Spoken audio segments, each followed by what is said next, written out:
event, we actually are live and physical. So if you wonder why we've got 2 mics at all times, it's because we're streaming on Zoom. So again, a first, so let's see how this all works. So as well, welcome to our Zoom audience. First, I would like to begin by acknowledging the traditional owners of the land on which we meet today, which is the Camaragal clan, and pay respects to their elders, present, past, and emerging. Thank you. So first, I would like to welcome our speakers today, and also just give you a little bit of a background about Retail Innovators Awards. So first, we'll be hearing our keynote speaker from Craig Risman, and then myself and CEO of Retail Doctor Group, Brian Walker. We will talk you through each of the award categories and each of the finalists and the winners in each category. So we will invite all the finalists forward to collect their certificate, and we'll also invite the winners to collect their award. So it's very exciting, and thank you all for being here to congratulate the finalists, and it's quite a big achievement. These awards were all nominated by the retail industry. So we opened up nominations in the middle of last year in the height of COVID, and all of these nominations took place by the retail community and retail peers. So it's been fantastic. So first, I would like to just again a quick housekeeping. So toilets are located back outside. Help yourself to tea, coffee, food during the event or at the end. And we'll be hanging around at the end if you would like to come and have a chat, say hello to everyone else in the room. But anything else? I would now like to pass over to Brian Walker, CEO of Retail Doctor Group. Thank you very much. I need this as well, don't I? Okay, thanks very much. I'm not actually used to using handheld mics. I feel a bit like a crooner in a nightclub, so bear with me. The Retail Innovators is an increasingly important part of our calendar.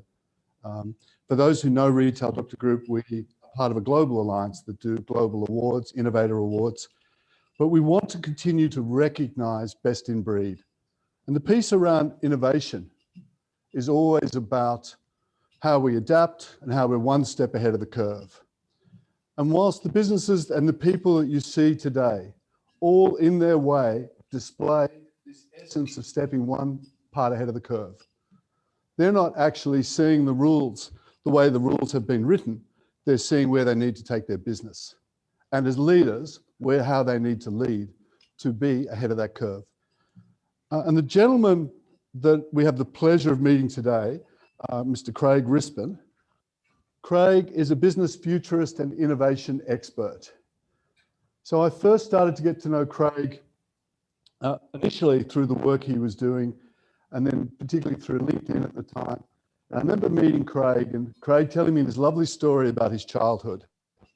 And being introduced as a young boy to a gentleman who at the time was in a wheelchair, if I recall this, Craig. And the gentleman turned out to be known by the name of Art. Art is actually Arthur C. Clarke, who was the author of 2001: Space Odyssey. So this is the pedigree of what it is to be a futurist. And Craig met this chap as a boy, and he can embellish on this, and his life has been about the future. And I realized today, finally, in passing to Craig, that I'm about to see a presentation I haven't seen yet. And that's something about the future itself, isn't it? The ability to see the future, and in particular, the ability to actually understand what innovation means in that context. So without any further ado, I'll pass you through to Craig. And welcome, Craig. Thank you.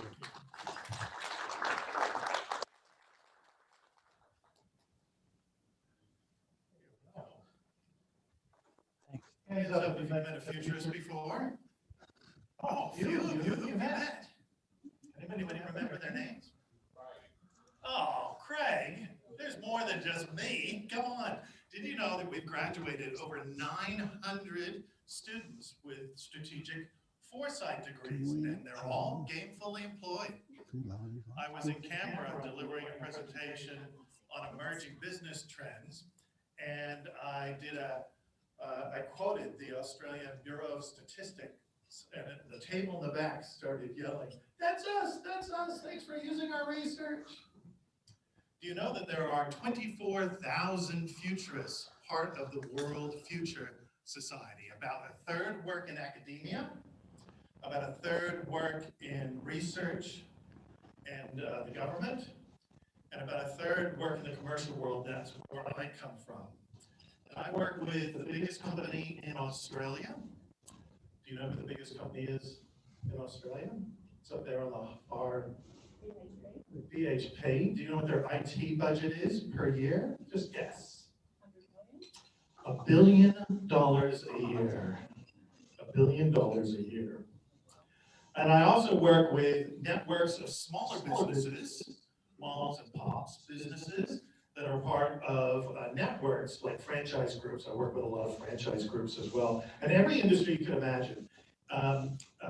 Typically, I turn up at CEO events where everybody in the room represents a different industry, the legal industry, the education industry, the healthcare industry, and so on. I've done about 4 of those events just in the last couple of weeks. And I asked each of the CEOs, can you tell me about your industry? How much change has happened just in the last year? If you're going to rate it kind of like dog years, like how many years do we have in a year? And I want you to turn to the person next to you and ask them, how many years do we just have in a year? You have 22 seconds to discuss. Your time begins now.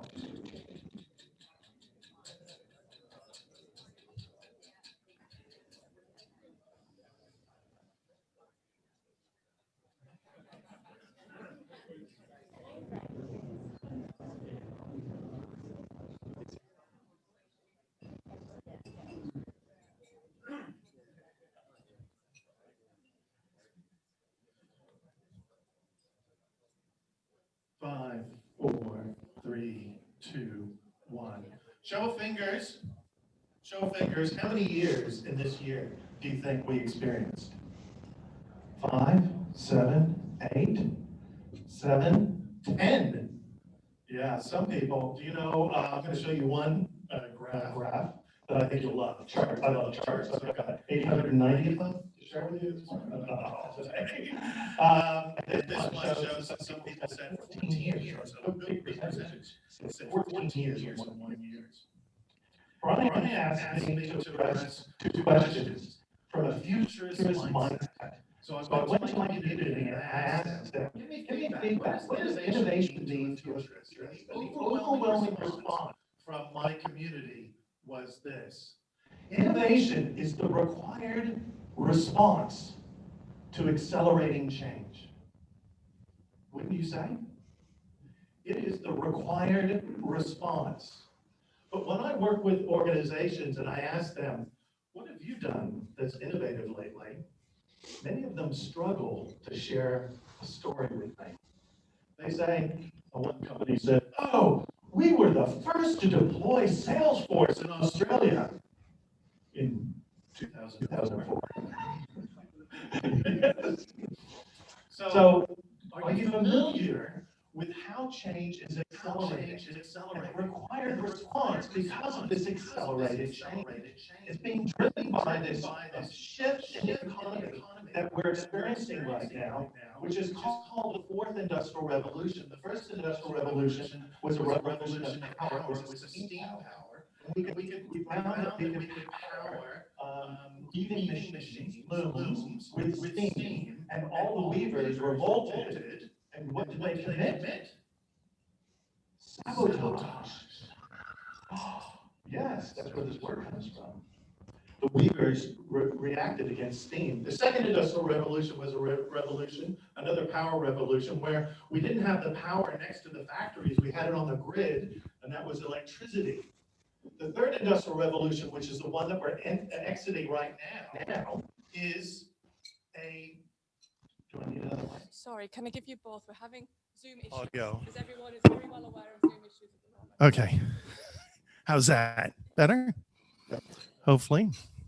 What was I on? Third industrial revolution, which we're leaving right now. We're leaving and moving towards the fourth, was a revolution of 2 C's. What's 2 C's? Computers and Cloud. anyone? Communication. And the fourth industrial revolution is the fusion of what we used to call computers and communication, which is digital, blockchain, the Internet of Things, artificial intelligence, augmented reality, virtual reality, cloud computing. All these things are impacting the retail sector, but also neurotechnology. We can test customers' brains of what they're thinking, how they're feeling as they walk into your shops with a $300 device. Did you know that? Also physical. And when you put these together, you fuse them together, it's like a catalyst. It explodes so much faster than just what we've been exploring. Let me give you 2 data points and some followed-up reading, some homework to do. If you don't know about the fourth industrial revolution, I can say to you, you are not planning for the future. Your strategic plan is not complete without understanding the fourth industrial revolution, because it's already begun. So look at your strategic plan for 2021 and see if it has these drivers in it. You can do it by getting this book called The Fourth Industrial Revolution. The QR code's going up on screen, so you can scan it right now if you know how to do that. It'll take you to the Amazon store. I recommend you get the audio book and the Kindle book. And do you know, when you listen to the audio book and you have the Kindle book, it knows where you are, where you've listened, and when you open up the Kindle book, it goes to that page. Did you know that? And if you listen to it at 1.5 speed, your retention level goes up 88%. Would you like to know how to retain things more? Turn up the speed. So, 2 data points to prove that this is the case. A great futurist, an architect by the name of Buckminster Fuller, we know him as Bucky, used to lecture down at UC San Diego. My mother would drive me down.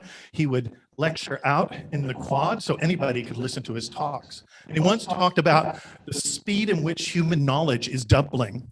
And he remarked that in the 1900s, human knowledge doubled every 100 years. By the end of the Second World War, it was doubling every 25 years.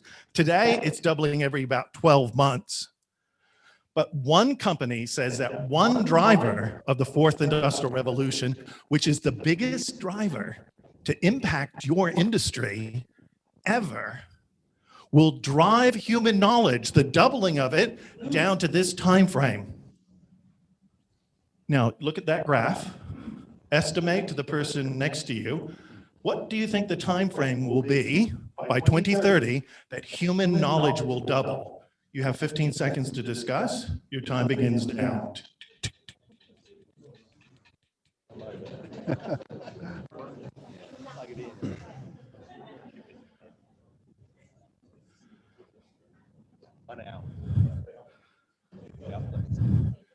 Three, two, one. Shoot your hand up if you think you know what it is. What is it? Call out. Yes? 1 month? Way over. Any better? Go ahead. Go ahead. You put your hand up. Anyone else? A week? Way over. What do you think? A fortnight? According not to me, but according to the 125 PhD futurists at IBM, they say the Internet of Things, or IoT, or what my client G calls it, I think it's a much better name for it, the Internet of Everything. The Internet of Everything will drive human knowledge to double every 12 hours. I was talking to a bunch of vice chancellors. This is really worrying them because they're trying to move to 4-year degrees, and they realize that every 12 hours, their degrees are going to be 50% out of date. Hashtag just saying. One data point. One data point. Yes, you had a question? That's okay.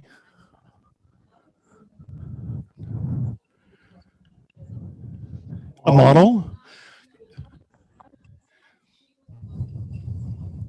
To this, it's remarkable because actually our human body is being re-engineered, even our brains. I'll talk to you about that in the break. Here's another data point for you, and it's directly related to the war against COVID. Have you ever figured out how the Australian government could do so much genetic testing? Like, how many billions are they spending on that? Would you like to know the good news? They're not. We got really good at looking at these exponential charts. You just saw one, an exponential chart. But if you put an exponential chart on a logarithmic scale, you get this trend line. And remember during COVID at the peak a year ago, we want to keep the trend line going down. Remember that? So that's Moore's law. That's computers and communication. That's chips. The price performance would double every 12 to 18 months on average. A great futurist, Gordon Moore, predicted this, and a venture capitalist and an engineer from Silicon Valley funded this little startup called Intel. You're all looking at that orange line. Give you an idea. $1 million computer in 2007 was $10,000 in 2019. See the line? Do you get $1 million computer in 2007? It was $10,000 by 2019, right? Look at this. Each one of these is an order of magnitude. This is the price per megabase of DNA. How many orders of magnitude faster did the cost get down to? Can you look at the chart across here? What's that number? How much does a genetic test cost now? 10 cents. It's gone from $10 million to 10 cents in the same time because one company, full disclosure, my family's invested in this. I'm not giving you any financial advice. One company called Twist Biosciences literally put biology on a chip and their business exploded. I'm going to move on because I have limited time. I only got a couple more minutes, but I want to give to you this gift of, what was that book called? The Fourth Industrial Revolution for continued study. And do you know, I asked that question, how many years did we just go through? Hashtag Corona times. Guess what happened during Corona? Corona accelerated the accelerating change. You just got to love it, right? Think about this. Twilio, another full disclosure, my family invests in this company. And their stock is through the roof. Twilio asked 3,000 of their customers, how many years? The average was 6 years for digital communications. They asked, how has your digital communications changed in the last 12 months? Many people said 10 to 14 years, 19%. The average was 6 years. In other words, if you have not progressed your digital communication plans 6 years on average, you're behind the curve. Hashtag just saying. And yesterday, a visionary leader in the retail space signed a contract with artificial humans to replace sales staff in their stores. Did you read this while you were sleeping? You didn't read this? Let's make sure the audio is going to play. No. Bear with me a moment while I swap my audio to the speakers.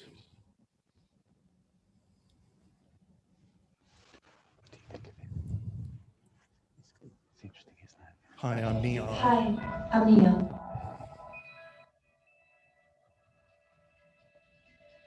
Artificial human is a little bit different from AI. It was computationally created based on how real humans look and behave. Every human has a unique personality, emotion, and intelligence. I'll help you find your style. I'll let you know what's happening around you. I'll guide you to your journey. I'll help find your inner peace. I'll be someone you'll share your idea with you. My dream is to help humans become even more than ever before. What you saw wasn't a video of humans. Those are digital models. Did you see Princess Leia in the Star Wars movie? But she wasn't really there. It took months and months and months to render Princess Leia We can now do it on a $350 board from NVIDIA. Full disclosure, my family invests in this company. That's completely out of stock. We can render Princess Leia at that quality, what you just saw, in real time now for $350. The company's owned by Samsung. The software is free. All you have to do is buy their displays. Of course, the displays cost $14,000. Hashtag just saying. So I went to my community. I first asked my AI, you have one of these AIs for your strategy, right? My AI is called Athena. I asked her, could you build me a slide pack, please, of the biggest retail and shopping trends right now? In 12 seconds, she produced a 44-page slide pack with charts and graphs of the 7,557 trends impacting retail. If you asked me fast-moving consumer goods or you asked me food sales, I could have done that in another 10 seconds. You have an AI agent helping you to be a superhuman, don't you? The other question that Brian wanted me to answer is, why do futurists applaud retail innovation? I'll tell you why. One of my past clients, you may know, his name is Kevin Roberts. He's the retired CEO of Saatchi & Saatchi, and he wrote a book called Love Marks, where love transcends the brand. He wrote a quote for me in my book, How to Think Like a Futurist. Foresight, looking to the future, making a bet on the future, and innovation, taking action on that, are the only two things that can set you apart from your competition today. Isn't that true? Do you know what is the most loved brand in his book? This brand, people love it so much they tattoo it on their body. Do you know what the brand was that he predicted was going to be big? It's going to continue to be big? Harley Davidson. Apple was number 2. And Andy Grove, because only the paranoid survive. If you're a visionary leader, you're invited to a new program that the Retail Doctor Group and the Future Trends Group, my company, are offering in the near future. We invite you to join the Retail Future Shock Leadership Forum. Just let any of us know that you'd like to be invited to our kickoff event. And if you'd like a copy of my slides, there's the QR code, and you can get the slides right now. Thank you so much. I'll see you throughout the morning. Ask me anything at any time. Thanks very much.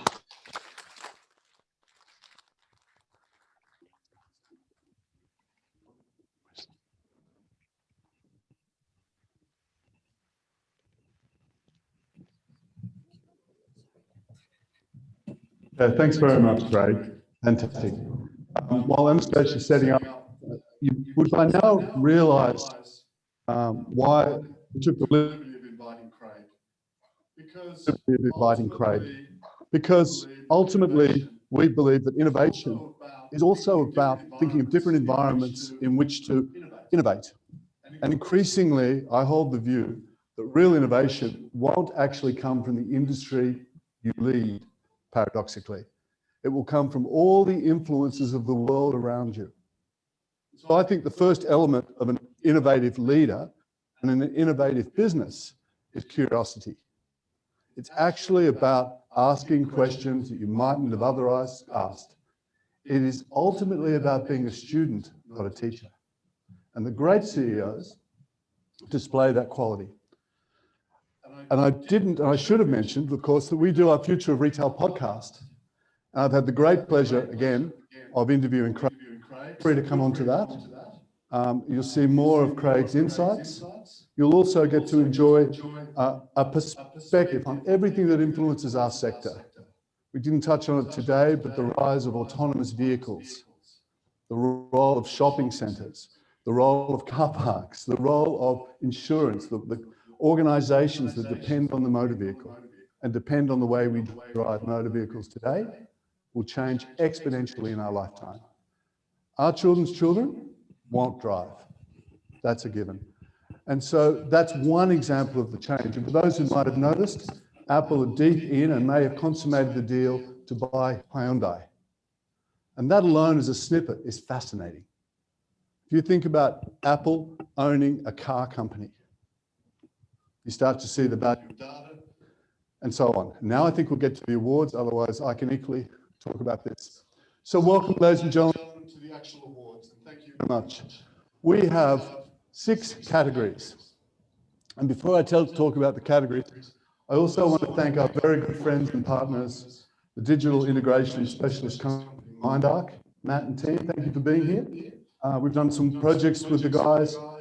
They are really great in this digital space. So again, they're here to talk to, but you'll see some of their work by either talking to the guys or visiting their sites. And I think, Matt, you've been kind enough to provide those fantastic diaries. And next year we'll do it on QR codes, yeah? Okay, great, thank you. All right, so the categories, customer experience. This is really where we wanted to look at businesses that have customer centricity as a genuine attribute of their business. It's not something that's talked about and not walked. And the examples we'll share are these organizations that live and breathe this lens of the customer. The next one we looked at, thank you, the digital innovators. And of course, these are retailers that utilize digital strongly in their merchandising service, their functionality and customer experience. The next, and very closely related, of course, Omni Channel. And the reason we separated it slightly is that these retailers obviously boast a seamlessly integrated Omni Channel retail execution, but they tend, and of course they're innovative and adaptive, they tend to make the physical environment the hub of their overall strategy. And this is an important element. Ultimately, why aren't we all online at the moment?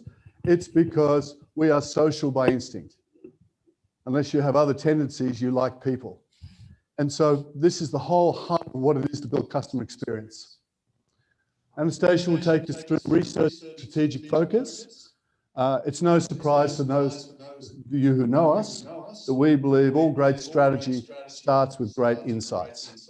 You can't build strategy without insights into the future, into the customer, into the market, and of course, into your own business capability. And then the social cause, and we're fortunate to have Peter Knock here with us this morning, who is a judge for this award, so thank you, Peter. This is a retailer that embraces a strong social utility and mission, deployment, and people leadership. And some outstanding examples. And this point about social cause, purpose, must be high on the agenda of retailers. We must hitch ourselves to a bigger railing than just an economic return. There has to be a social purpose. And we've got some great leaders of social purpose organizations here today. And finally, my personal favorite, the inspiring retail leader. And these are leaders who continuously do better. They make a difference. These are leaders who always are thinking about their brand, the marketplace, the environment, the team, but they are always asking the fundamental question, the Simon Sinek question of why, and how do we do this better? So, ladies and gentlemen, before I pass back to Anastasia to start, thanks again for joining us, and we'll take it from there. Thanks. And we'd also, oh, sorry.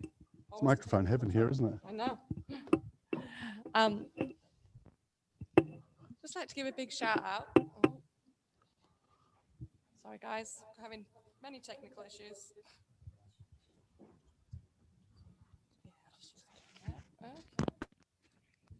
Try again. Okay. I would also like to thank our judges. So we've actually had our global panel of judges here. So we'd like to thank Nicole Sparshot, who judged the customer experience category, CEO of T2. We've got, and I apologize for pronouncing this incorrectly, Agnieszka Gornicka, Chairman of Inquiry Market Research from Poland. We've got Fabrizio Valente, CEO of Kiki Lab from Italy. He's judged the Omni Channel Excellence and Digital Innovators. Peter Knock, retail industry, and he's in the room with us today as well. The only one that isn't somewhere around the globe at the moment. Sorry, Peter. I don't know whether that's good or bad. And he judged the social cause. And then we've also got Dominique Lamb, CEO of National Retail Association. She judged the inspiring leader. So just a big thank you to all of our judges for taking the time to really contribute to the awards. So the first category we'd like to go to is customer experience. And as Brian talked about, it's looking at the centricity, and the customer is always in the focus of everything that these retailers do. Within each category, we had many, many applications, and we've narrowed it down to 3 or 4 finalists per category. So the finalists in this category were Barbecues Galore, Genesis Motors Australia, Icon by Design, and Vinnies Victoria. So we're just going to talk a little bit about each of the 4. I think we do have some of the finalists in the room today. So have we got Barbecues Galore and Vinnies Victoria with us today, I think? Is Angus? Angus, fantastic. If you want to come up, we've got a certificate from Brian. Thank you, Angus. This is Angus Barbecues Galore. Angus McDonald, welcome and congratulations. We'll pass the certificate. And thank you. And would one of the Vinnies guys like to collect on behalf? Go on, Drew. On behalf of Victoria. I know Victoria are watching, not with us in presence.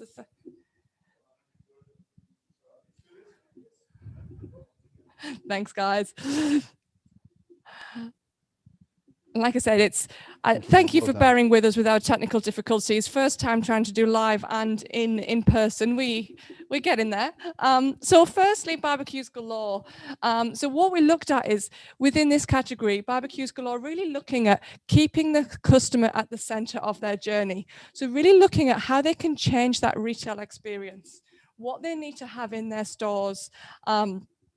For any of you in the room that have been following our State of the Nation webinars, Angus joined us towards the end of last year. I believe it was about November, Angus, to tell us all about what was happening with Barbecues Galore and your customer centricity, and really looking at what do the customers want, staff knowledge, in-store experience, and really creating focal points within the store to really get their customers passionate about barbecuing and really engaged.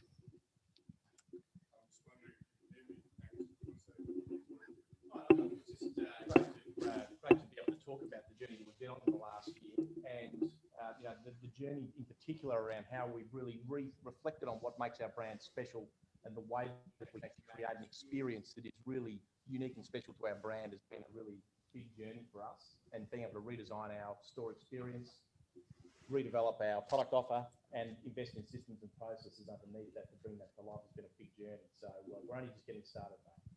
Fantastic. Fantastic. Thanks, Angus. And fantastic results as well. Yeah. So great. Our second finalist is Genesis Motors Australia. And they've been changing the way that you interact with a car dealership.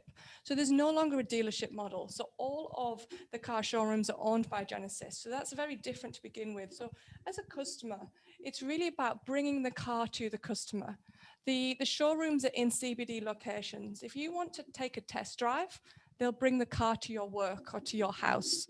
So again, it's a very different model for car sales. You can pick it all out online. You can pick all the details in store. And they've got a very different pricing model as well. So they have 2 prices, fixed price, you can't negotiate. So it's very different to your standard car sales. And the people that work for Genesis are also not car salesmen. They're customer experience people. So they're not actually trying to sell you a car as you walk in the door. So really changing the way that the customer is in the center of the car buying experience. Our next one is Icon by Design. So Icon by Design, a very different model of how they interact with their customers. And again, they were wanting to understand every single decision they make within their store is centered around the customer, with many points of customer feedback throughout that journey. So talking to the customers while they're purchasing, post-purchase, and at all points in between. The very different is they let the customer decide how they want to purchase those products. They can purchase them in store at the time, take them home, pay a bit more, or they can have them delivered directly from the website the warehouse a few weeks later for a much cheaper price. And it's all in the customer's control. They can determine what type of woods, they can really focus their products, design every single aspect so that the customer really is in control. And our final finalist is Vinnies Victoria. And don't worry, Drew, I'm not going to make you talk about this. Drew's Queensland. So Vinnies Victoria, they've been doing fantastically for an generally, as you think about an op shop, you've probably got very different experiences. So Vinnies are very much at the forefront of op shops. And in Victoria in particular, they've really gone that level deeper. They've developed a loyalty scheme for their customers, which is very rare for anyone that knows op shop industries, to have a loyalty scheme to bring their customers in. Probably one of the fastest growing loyalty schemes, I believe, and I know Jeff is listening online, so if I do get this wrong, Jeff, I believe it was around 180,000 members within the first few months, which for an op shop loyalty scheme is a fantastic start. And then as well, they've now set up their eBay shops and their online abilities so customers can interact with Vinnies through the social media channels, through the eBay channels, and through the... So they can purchase from Vinnies Victoria 24 hours a day. So given the recent lockdown as well, this came in very useful for Vinnies Victoria. So it's really changing the way customers were interacting in the op shop sector. Retail is worth about 800 million a year. So it's a sizable business. It's extraordinary. Jeff and the team really used the data, as Anastasia's saying, to segment into groups, end user groups, data sets. And I think they were the first that we observed doing that. Vinnies Wales also did a lot of great work in this space, and Queensland's embarking on it. And so they're able to really zero in and innovate their offer relative to the competitors by doing so. Fantastic. Okay, so I think we go to the finalists. So Brian, I'm going to hand you the golden envelope. This is very exciting. So, oh gosh. Is my voice loud enough to carry? Great, thank you.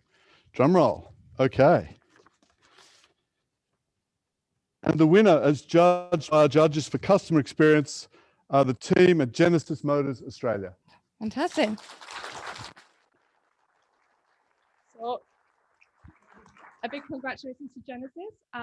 And I know that they are online today, but couldn't be with us in person. So we've got some fantastic awards this year, so we'll send across. So moving into our next category, digital innovators.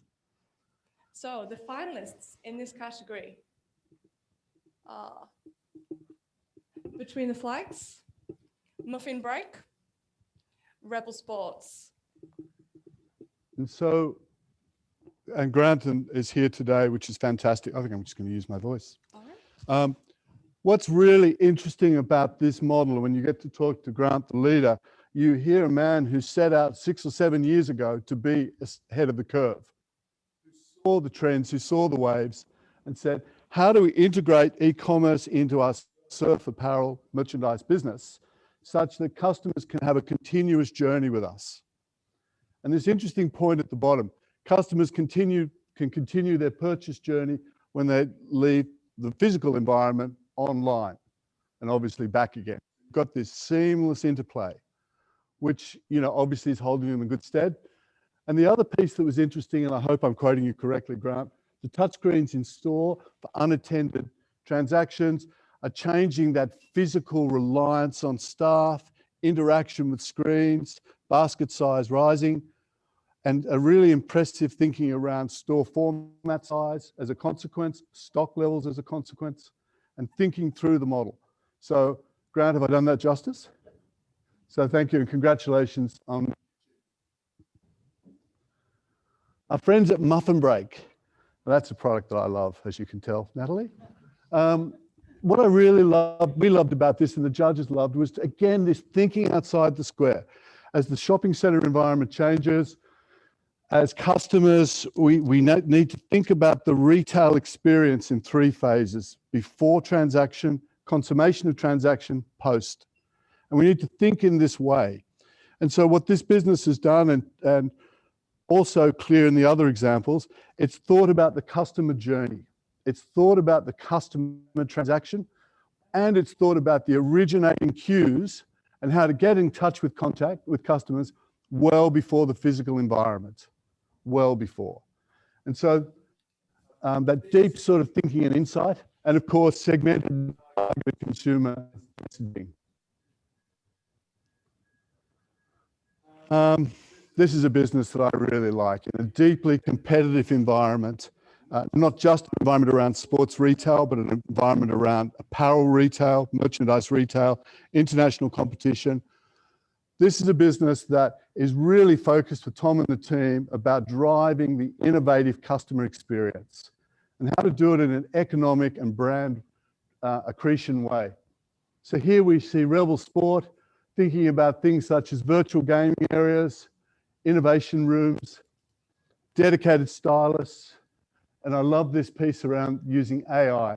So again, thinking about the retail experience, less about the physical per se, more about the customer experience, using physical to enable it, using digital to communicate and enable it, and bringing it together into the new generation Rebel Sport. So congratulations to Tom and the team of Rebel Sport. And so our digital innovation finalists, ladies and gentlemen, Between the Flags, Muffin Break, and Rebel Sport. We'd like to bring them forward. So I'll bring them forward if we may. Tom, Grant, and who's the lady from Muffin Break?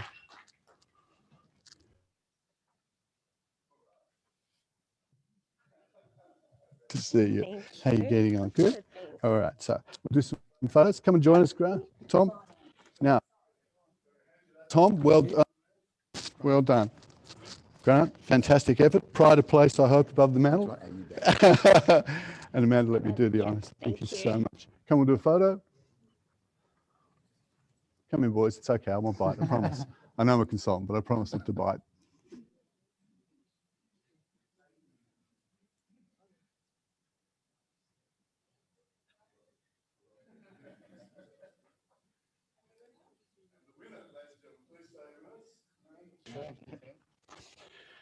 And the winner in the category of digital innovations are our friends at Between the Flags for this year, Grant, Oyada and team. Well done. Fantastic. There you go. Thank you. That's great. Oh, look, closer photo, we may.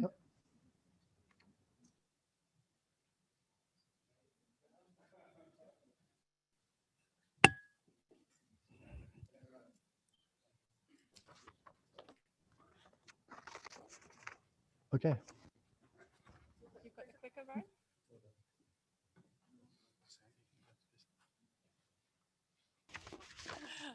Okay. It's still on you, Brian. All right. Omni Channel excellence, ladies and gentlemen. This is the piece that I touched on the Innovation Award, where the retailer is thinking about their physical assets and thinking about their environment and really building into it places where customers can dwell, integrate with the brand experience, and build this seamless integration between physical and online. And interestingly, when we look at businesses in this space, one of the first things that we do look at is the business information systems, the capital investment, thinking about the platforms, thinking about how they're going to build this interaction, use data in a very meaningful way. So the finalists are Bunnings Warehouse, Dan Murphy's, and Mecca. And of course, our friends at Woolworths. So should we have a look at a couple of these? What's interesting about businesses of the size of Bunnings is, yes, they've got deep pockets. Wesfarmers have had a very successful period. But where they're thinking at this local level, they're thinking about their global network, but really doing great innovation at the local level. So click and collect, of course, well, that's fairly normal now for businesses of this ilk.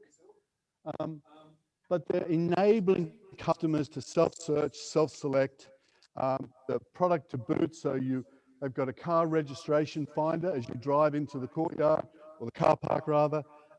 It recognizes your registration, it's taking your online order, and people bring the product out to you. And maybe in time, avatars will bring the product out to you. And of course, they've got their Power Pass app. So again, segmenting, again, innovating, and again, thinking about maximizing the customer experience, maximizing the economic return, and using the channels seamlessly. Dan Murphy's, the Woolworths-owned liquor business. Here they are using direct-to-boot strategy as well with number plate recognition. Now, this of itself is not earth-shattering per se, but innovation doesn't have to be earth-shattering. It can just be change, adaptive-led change. And here they're saying, what's interesting here, 61% of their customers are using contactless pickup.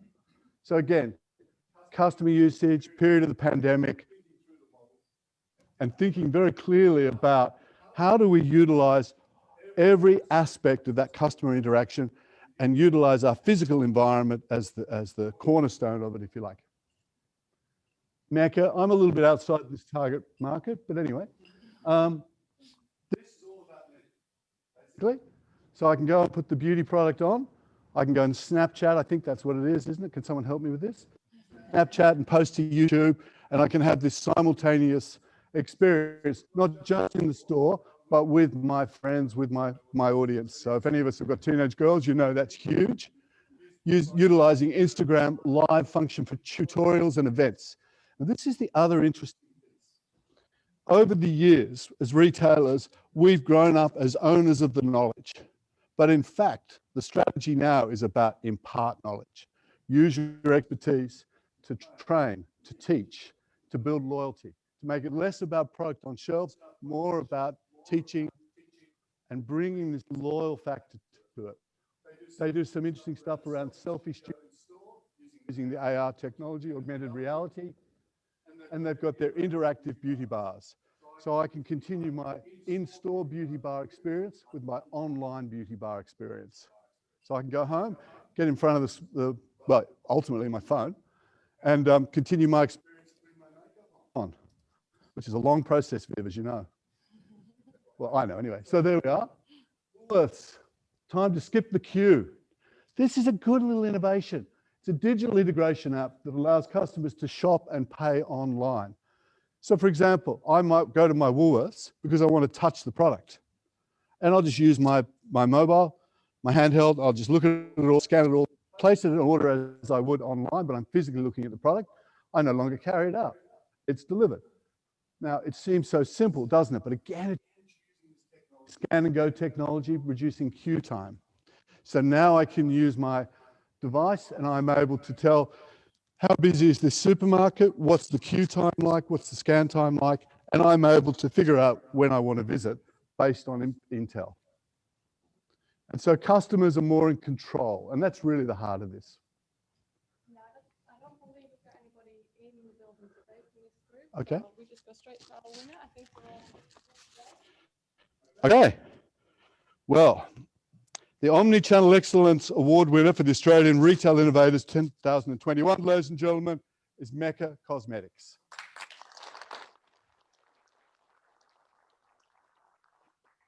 So well done to the team at Mecca. Fantastic. And now we move into the category of sector and strategic focus.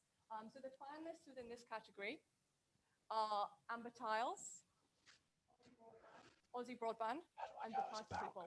So we'll go through the different categories, and then we'll announce the finalists at the end. So we're starting with Amber Tiles.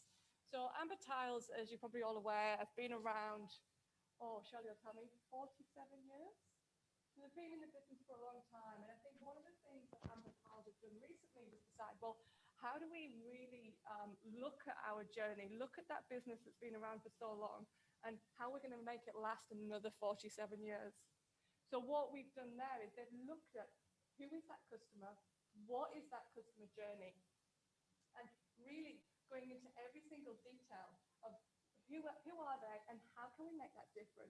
So we're having two different sets of customers, the residential customers and their trade customers. So really using market insights, consumer insights, and business insights to look at all aspects of the Amber customer journey to determine what do we need to do to stay on top of our customers. I think very deliberately in the words of this piece, it's this X factor. And I'll probably talk about that in the leaders as well. But what is the X factor of our business? What is the DNA of our brand? What permission do we have to innovate?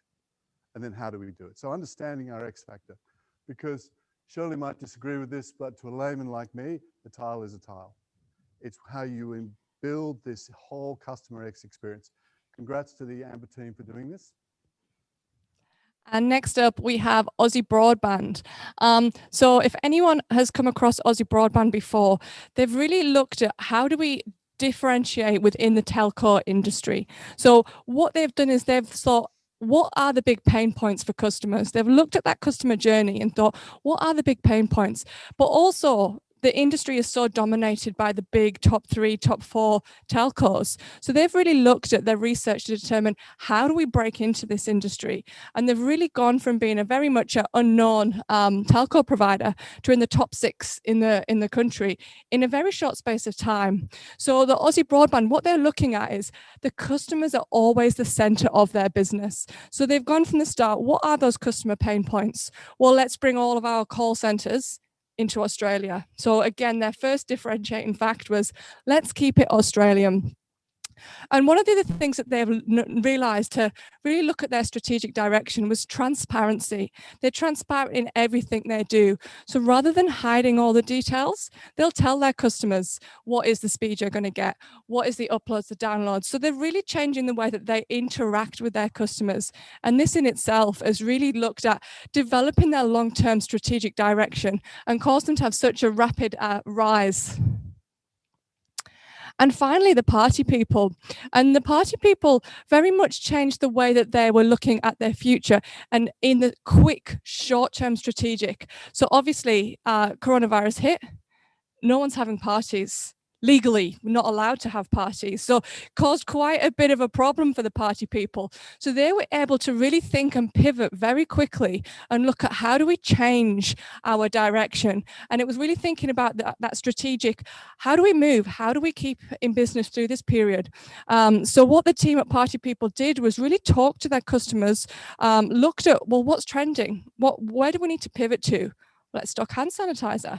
Let's look at, what are people doing? What type of parties and events are they going to have? And their team on the floor interacting with their customers and having a transparency to feed it right back up to the executive to really plan their strategy to, how do we get through that? And I believe Dean and the team had a successful year in the end, even though parties were banned. But we were now, I must admit, I went out the first time last week. We are now allowed to party. It's official. We are allowed to dance. It felt very strange. Fantastic. So the 3 finalists in this category, Amber Tiles, Aussie Broadband, and Party People. So if you'd like to come forward.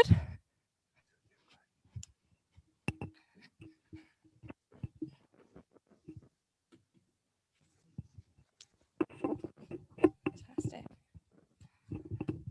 Shirley, congratulations. There we go. And Dean, congratulations. Thank you. Got a quick chair.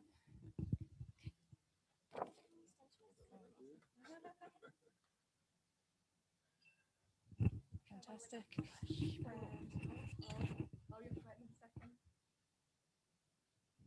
Thanks, guys. And the winner is of Research and Strategic Focus, the Party People.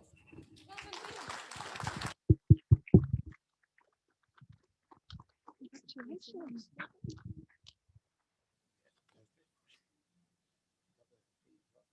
Perfect. Fantastic. Okay, so we're now moving on to the second from last category, which is social cause. So the finalists in this category are Ben & Jerry's, Good Sammy Enterprises, Inkkid, and Santos Organics. So I'll give a quick overview. So to start with, we're all very familiar with Ben & Jerry's and very familiar with the way that they look at their social cause and very much activism. So one of the things with this group is they're really looking at activism and how they can bring their consumers on the journey. One of the things that they did recently was they got their consumers to write postcards to the local government, and then they sent them on behalf of their consumers from the store. So you're in a Ben & Jerry's store, you can write that postcard, write that message and feed that back. And they really look at what activism aligns with their core values. Now, Sean, I'm probably saying this all wrong, so I'll let you come and maybe give a couple of words about what Ben & Jerry's are doing here. And I think it's very much at what aligns with their beliefs of their company. So, Sean, you might want to jump up and say a couple of things. Ladies and gentlemen, Sean Farrell is heading up Ben & Jerry's. And while Sean walks up, tell us a couple of things about Ben & Jerry's. What struck me in some of the work we've done with the guys is that they're a social purpose company that sell a few ice creams.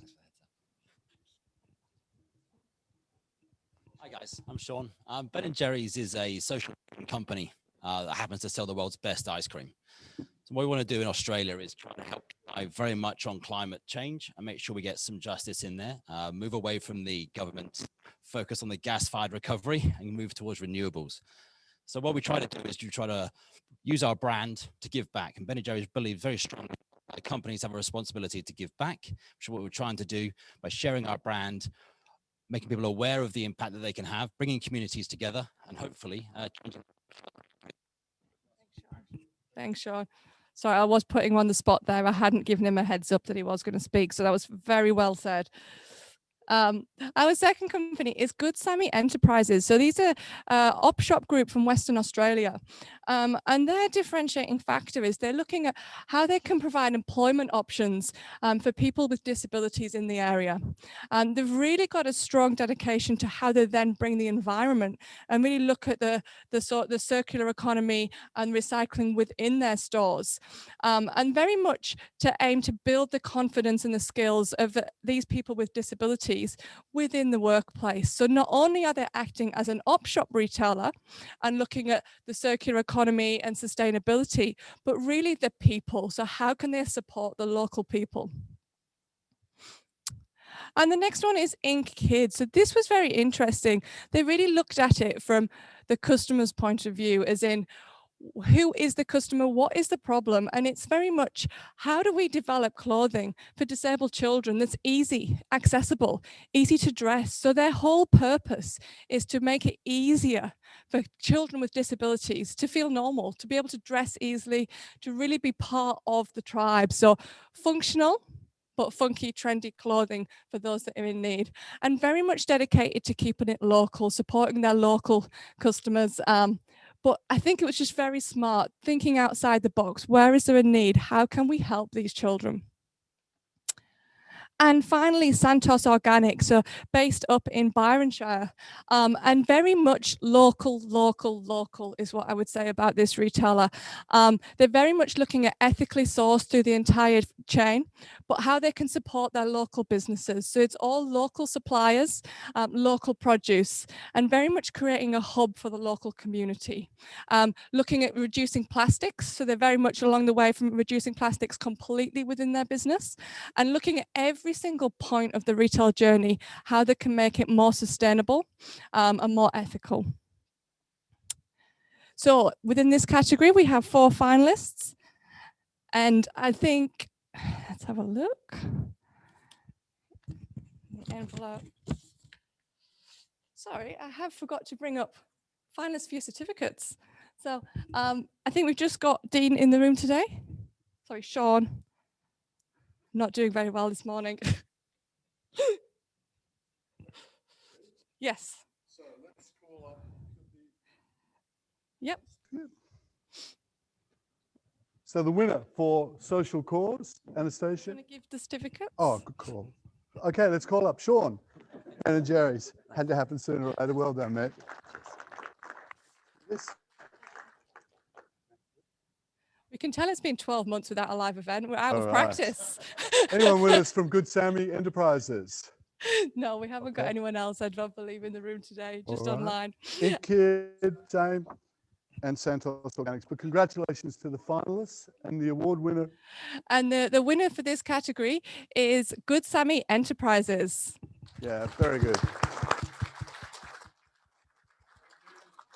Enoch, who's with us today for his judging of the award, which is terrific. All right, ladies and gentlemen, this is the finale part, I suppose, for the inspiring retail leaders. And this is one that I personally take a great interest in, because these are people who lead innovation, and they're always thinking, as we touched on earlier, about how do we make a difference? How do I make a difference? What makeup do I need as a leader to lead people through these times? And these changing, fast changing times that Craig talked about. How will I speed up my own knowledge? How am I remaining a student as well as a leader? How am I keeping abreast of everything that goes on? And how am I leading an aligned organisation. So the finalists are Anthony Grice, Anthony, CEO of Clark Rubber, Anthony Hegarty, CEO of Super Retail, Ferris Karam, Ferris is with us, CEO of Pharmacy for Less, terrific business, and Sean Farrell, who you've met at Ben & Jerry's. I'm delighted to have Stephanie with us, Stephanie Leathers of AG Fashion. I pronounced that correctly, Stephanie? Close, thank you. Wonderful business, and had the pleasure of meeting Stephanie through some of the young retailer and aspiring leader programs and really doing a great job. So let me touch on a couple of the people. Anthony, well, for those who know Clark Rubber, it's recently been sold. Anthony has been fundamentally right on the case around leading the team through transformation, leading the team through change, through the sale, and he is a big reader and a continually active learner or constantly active learner. So he is always thinking about all pieces of cues and information and how to interpret that for the business. And I liked his quote, innovation distinguishes the difference between a leader and a follower. And I think we'd agree with that. And he's also a man that enjoys reflection, taking time. We never advocate leaders working 7 days a week. We advocate time for reflection, thinking about looking at the business from the outside in. And Anthony's a great example of that, and well-deserved. Well, for those who've had the pleasure of meeting Anthony, and I had the pleasure of interviewing for one of our programs and this program as well. Group Managing Director and CEO at Super Retail. The results are public for the business. Extraordinary numbers, extraordinary period. Tom Leake, who heads up Rebel Group, knows Anthony very well. This is a man who said to me that a vision is more about the reason for the organisation's existence, having good statement of intent, which they do, having the right people, and maintaining enthusiasm, three key elements of this innovative leader. He also said innovation as a result of perspiration, which I quite liked. And the call out for me was this piece around great leaders, great storytellers. We're going to build the fabric, the story for our business. We've got to build the chapters out, talk the story, build the story and talk the story. Ferris is with us today, which I'm delighted about. Managing Director of Pharmacy for Less.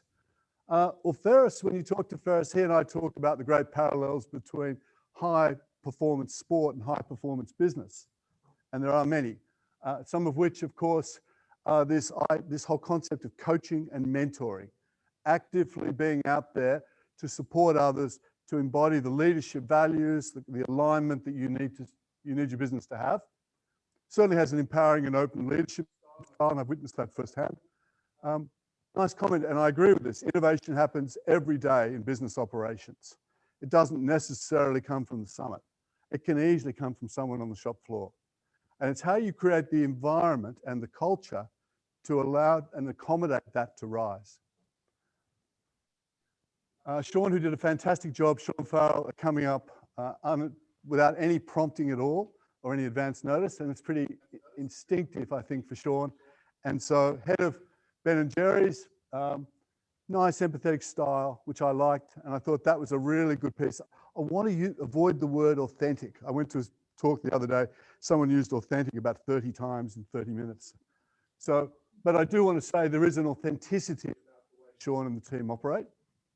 Good competitive streak in him, doesn't like to lose. That's also important.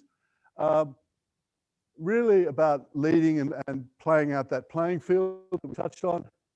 Of course, we like the humility of failing, as long as we don't do it too often, and how we learn from that, and of course, the challenges.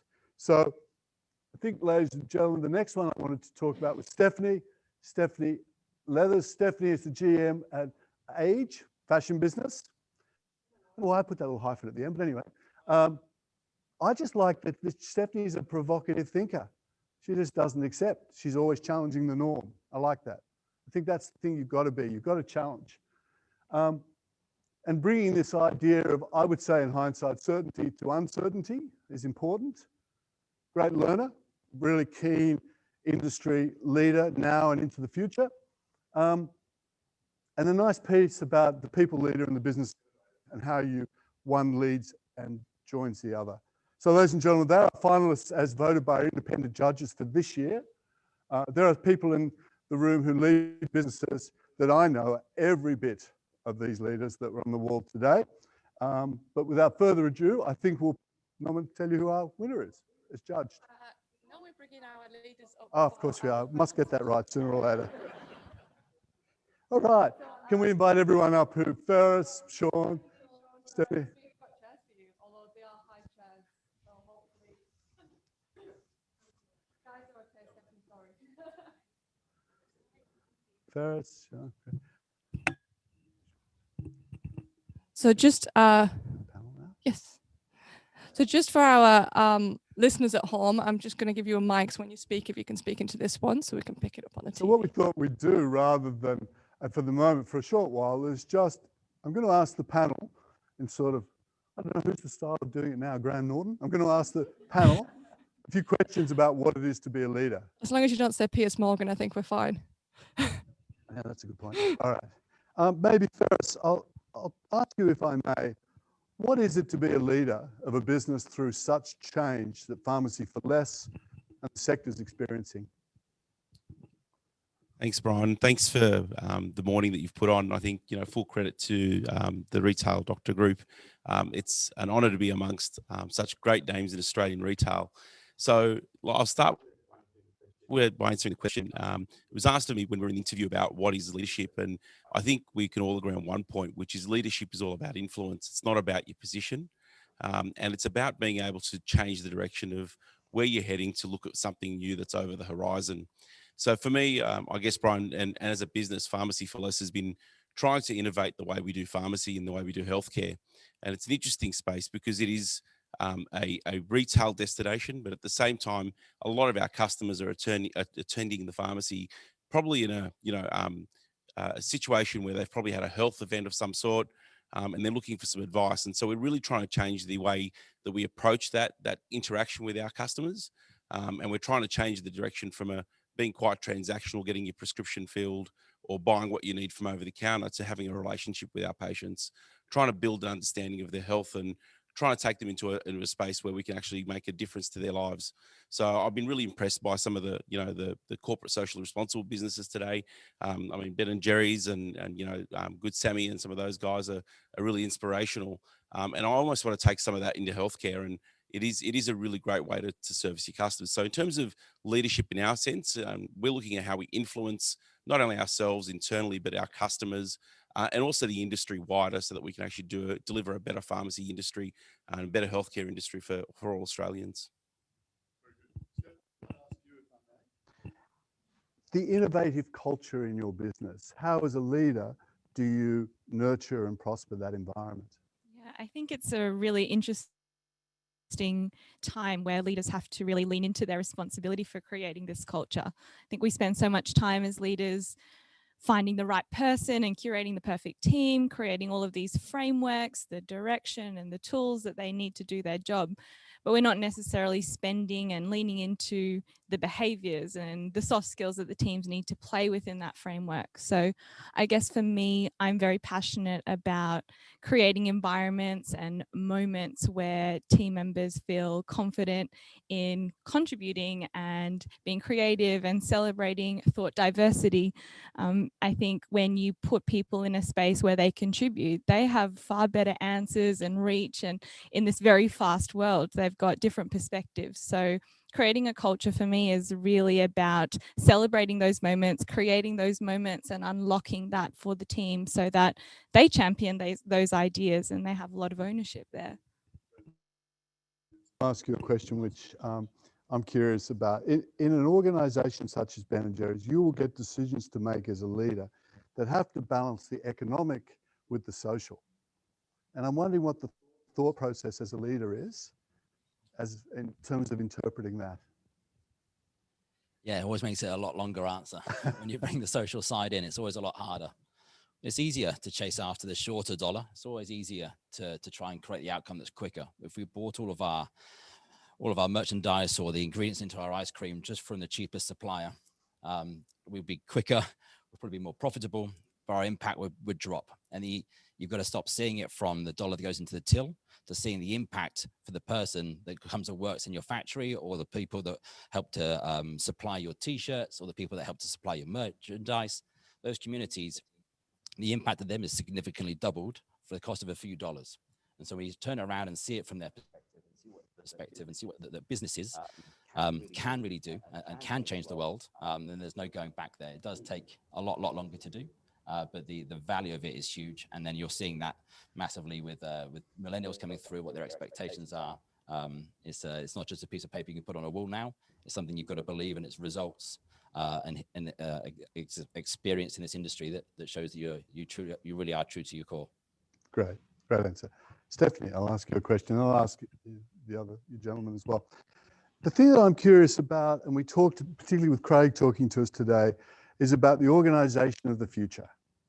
We've grown up, haven't we? We're all about organisation structures, and we have a predictable journey about who will come into the team at what point. But all that's starting to get shattered, isn't it? There are jobs coming downstream that we don't even know about, around data in particular. How does your business lead through that, Stephanie? Yeah, I think a couple of layers here that come to mind. 2020, we had a whole heap of uncomfortabilities that we've never faced before, different priorities, different pressures, different paths that we'd never walked before.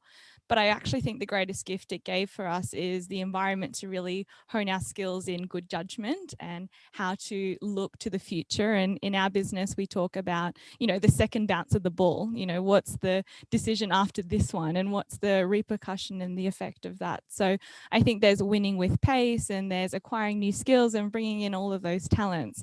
But the secondary piece to that is really making sure that, you're curious and you're looking, kind of the next step ahead and what else do we need to acquire and bring into the business. So I think when you're talking about, competitive natures and, being ahead of the curve, you can't learn it all. You can't keep up with the pace, but you have a responsibility to acknowledge that it is moving fast. And, if you're curious with your team and the people that have these skill sets and you create a really valuable exchange with them, I think they start to, acknowledge that you respect that they have skills that you don't, and they start to bring those up within the business and start to feel really confident and inspired to share that with others. So I think creating meaningful exchanges.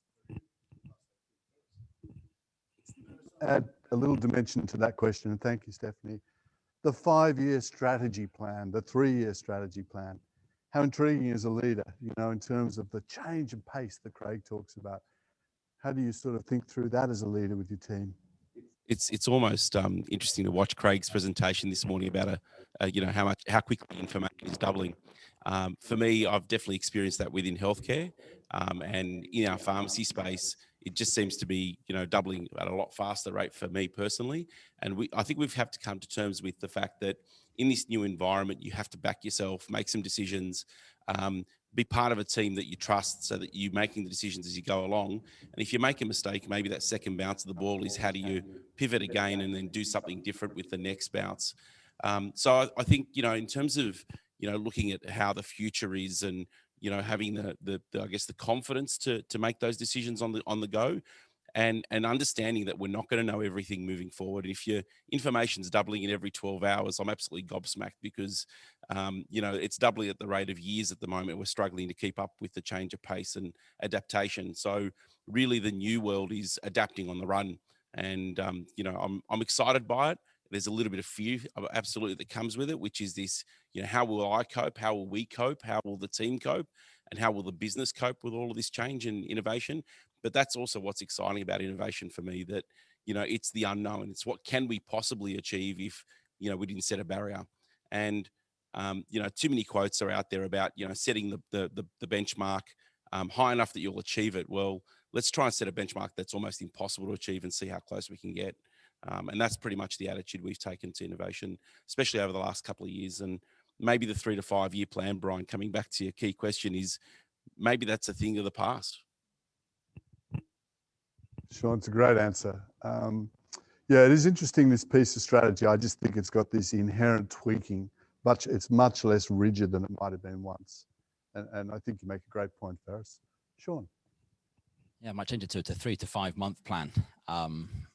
Look, I think what we've got to do, you never find time. There's always more to go. You're always up at the coal face. There's always a problem. There's always an opportunity to go after. You've got to build time in to really strategize and look further forward. I've got to build time in to say, what is the next opportunity? Where are we going to get to with this? When we do get that data, there's another opportunity around the corner. It's the second bounce, or it might be the 15th bounce, but we've got to have a little bit, we've got to build that time in to be able to look further forward. Because otherwise we're just running and running and running, and you're busy being busy, and you're not having impact. You're not achieving what you need to achieve. So it's really easy to turn around and put in some amazing numbers for a 3 to 5 year business plan.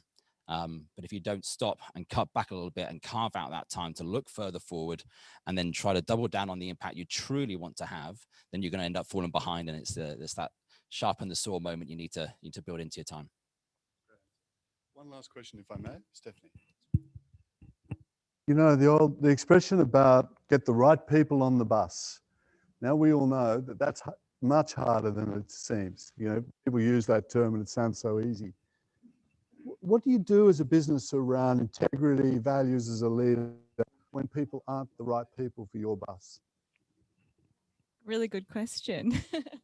I think, again, I'm going to go back to the training ground that we had in 2020 and what we celebrated in our business and what we were able to cultivate and create in our culture. I think when you talk about that framework that I mentioned before and these 3 to 5 year plans and the strategies and the impacts, it's very much about the behaviors within that framework.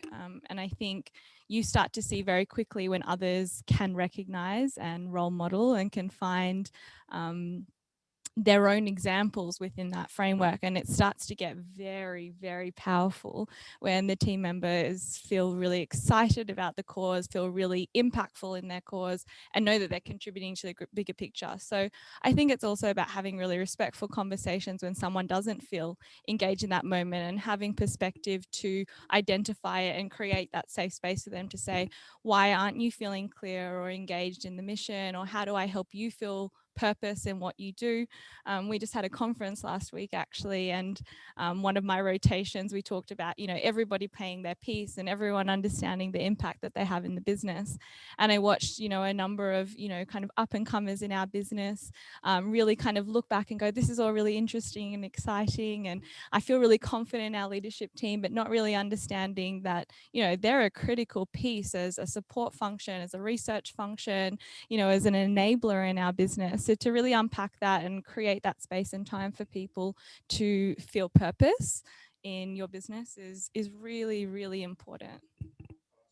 Great answer to Ferris. Ferris, last question, if I may. Whenever I've read about leaders, there's this common trait, it's the psychology of being on the outside looking in. Is that something you identify with as a leader? Yeah, I think, you know, as touched on earlier, you do need time to reflect and to sort of get that helicopter view, that outside view to see what's happening in the business. And I think, you know, if you don't spend the time doing that, I think it's remiss. In saying that, it is a busier, faster environment these days where you are doing a lot of it on the run. And I might pick up a little bit on what Stephanie was talking about with people. And it's almost got to the point where, you know, you're having to have those tough conversations on the run and just calling it out for what it is. You know, if you're having struggles around people and getting performance out of them, it's just having those honest conversations. My favorite is actually upsetting the HR department by having a conversation on the run. You know, oh, you're not supposed to do it on the run, you're supposed to sit them down. Well, unfortunately, we're in a very fast-paced environment, and we do need to have frank and open, black and white conversations, and occasionally intervention within the business.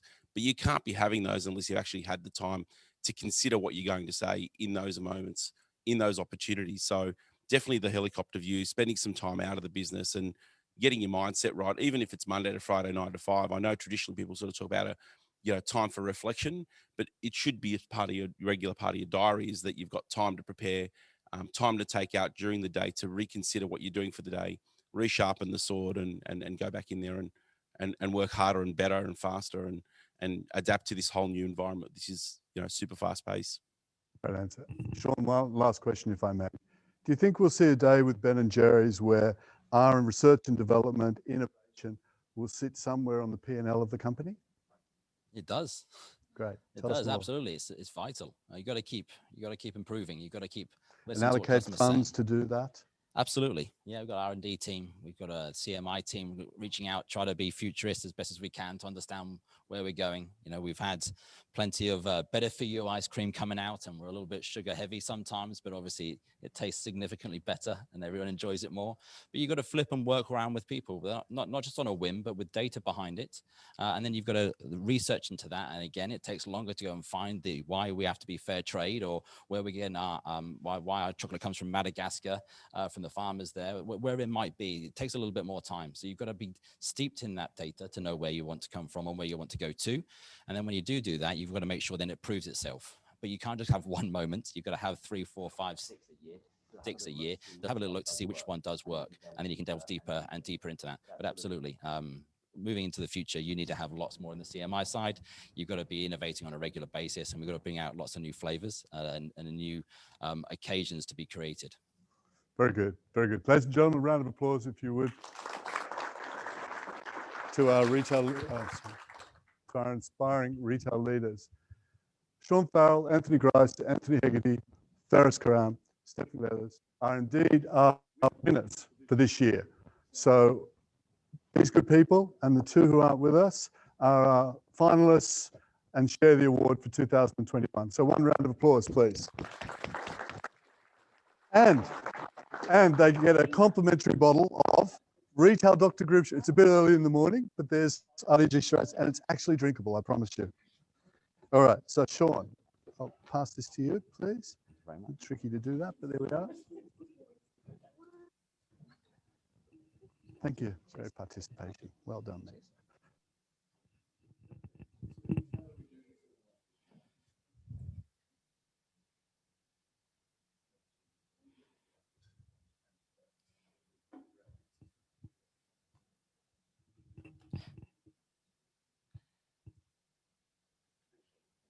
Once again, everyone, round of applause, and thank you very much for today. I'll pass you through to Anastasia. This is our second awards event. We're looking forward to bigger and better in next year to come. Anastasia? Fantastic. Yes, I was just going to say thank you to everyone. You guys can take your seats. It's been fantastic to see everybody here, both in person and online, and fantastic to come back to our first event. So we'll be having many more of our CEO events throughout the year, both digitally and physically. So please join us. A big congratulations to all our finalists. And all of our finalists now get put forward to the Global Retail Innovators. So this is all the countries around the world combined, and the 2021 Global Finalists will be released by Retail Doctor in May this year. So it's going to be very soon. And there is 3 Australian finalists from the previous Retail Innovators from Australia. So pre-COVID, I think it was 2019. Unfortunately, 2020 awards got put on hiatus. 3 finalists, they don't know who they are yet. They were nominated from the previous awards that have made the global finals. So stay tuned. And again, fingers crossed for all of this year's award finalists who will get nominated. I'd like to thank our judges, particularly Peter and the team, our international judges from the Appletop Group. Thank you, Agnesia and Fabrizio, if you're up at 3 a.m. in the morning. I also want to, it would be amiss of me not to thank the team at Retail Dr.